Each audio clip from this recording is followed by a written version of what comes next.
ከዚህ በፊት አርበኛ እስክንድር ነጋ ካሜራ ግዙ ብሏል ብሎ ቅፈላ ነበር። ይሄንን አድርጉ ብሏል ተብሎ ቅፈላ ነበር። አሁን ህዝቡ እሱ ብሏል ብሎ መቀፈልን ማንም እየሰማ አይደለም።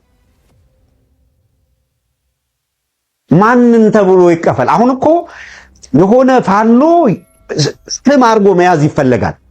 የእነንትና ተወካይ ነን ማለት አየ እንትራማ አሁን ገንዘብ እንደ በፊቱ ዛዚዚ እሱ አይቻልም። እንደዚህ ሚሰራውን አይቶ አምኖ የሚያደርግ አካል ያደርጋል። ስራ ግን ስራ የለማ። ምንም የሚሰሩት ነገር የለም። ምንም በአመት አንዴ የሚሸቅሉባት ስብስባለች። ምንድነው ኤስኤፍኤንኤ ምናምን ስትደርስ ሽቀላለች። 4-5 ሰዎች ናቸው። ስንት ሰበሰቡ? የታደረጉት ምን ለምን ዋለ? ማንም የሚከታተለው የሚቆጣጠረው የለም። ምንም 4 ሰዎች 3 ሰዎች ነው ማነሳው።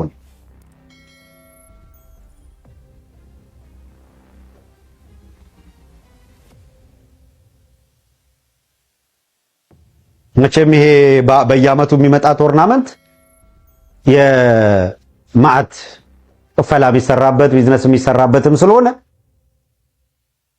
ማዕት ነገሮች ናቸው ያሉት። አሁን እየጠበበ መጣ።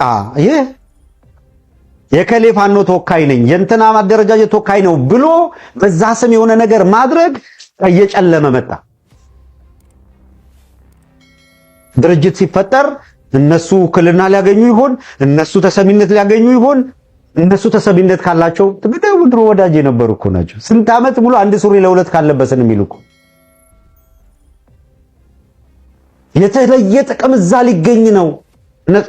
ጥቅም ካለው ወይ ተደራጅና አንተም ተደራጅተህ ህዝብ ካመነብህ ጥቅም ካለው አግኝ። ምናልባት እንደው ካለ ጥቅም ከሆነ